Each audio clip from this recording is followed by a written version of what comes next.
Be kind to your mind. I see that Facebook is playing games with any page I record on right now. I have no idea why, but we're not going to talk about it. We'll figure it out. There's always a solution. So today is day 138 of our Supersize Your Business Annual Challenge. And our topic is self-compassion and modeling that for our organization. Being self-compassionate, being kind to ourselves, and treating ourselves the way we deserve to be treated as a leadership strategy and a leadership technique. A way of being. Let's just be honest. If we're kind, we catch more flies with honey than we ever do with vinegar. I've been telling that to my granddaughters lately, my middle granddaughter. What the heck?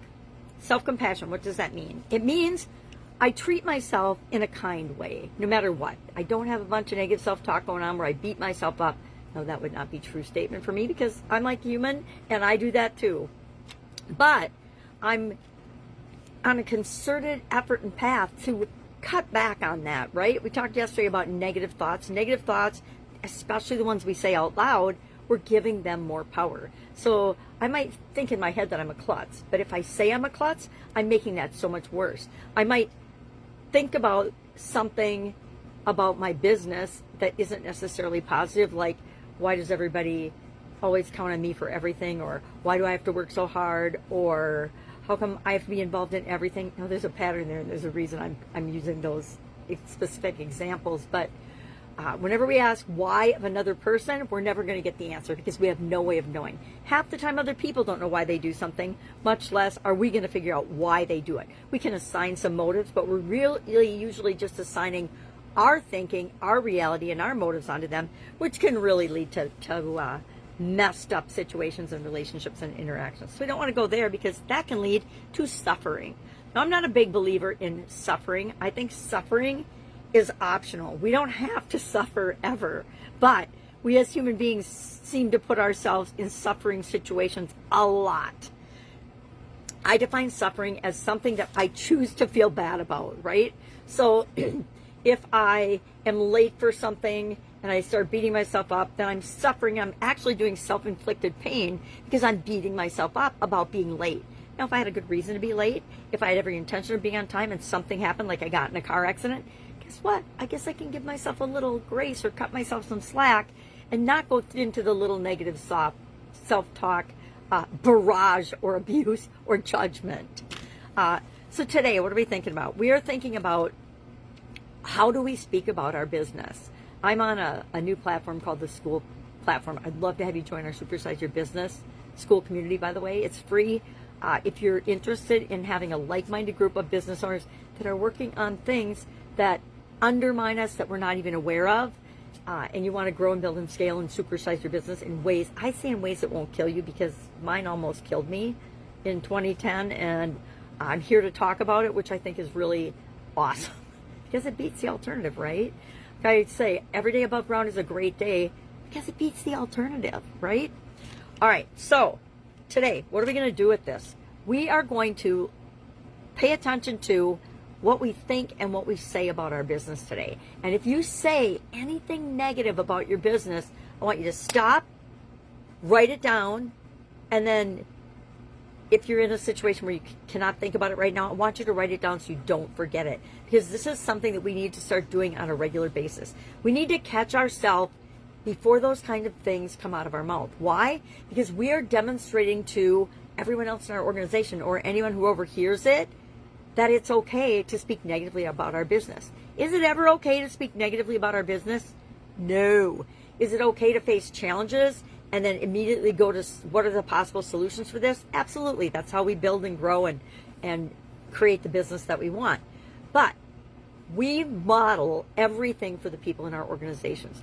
Every organization, our families, our clubs, our religious organizations, our social organizations, our friend group, everything we do and say, people are always watching. Now, they're not watching like, oh, I don't want to overemphasize that, because the truth is, most people are so busy with their own lives and their own reality, they don't have time to judge or worry about you. And that's why we spend so much time and energy trying to get people's attention. But people are watching, even if you're not aware of it. They are paying attention to how you show up, what you say, and what you do. And so, heaven forbid, should you say something derogatory or negative about your business. Because why? You're creating that. If I say, this business is driving me crazy, why is this so hard? Why does everybody else succeed but me? If I'm saying things like that out loud, heaven forbid I need to stop those when I'm thinking them. But if I'm saying them out loud, I am creating more of that in our business and in our lives. And do we want that? No. We want to always be speaking to what we want and where we're going, not the evidence of what's happening right now. Because what we're seeing for results right now is the culmination of all of the actions and experiences and things our business has taken up to this point. Because there's a time delay between our action and the results. It varies depending on the situation, but there's always a time delay. Even if it's just a few seconds, there's a time delay. And so we need to take into account what I was thinking then created this result. So if I don't like that result, I'm not going to talk about it. I'm going to say, what do I need to do and think about and act on in order to actually change that to the result that I want. I hope you're tracking with me because this is super important.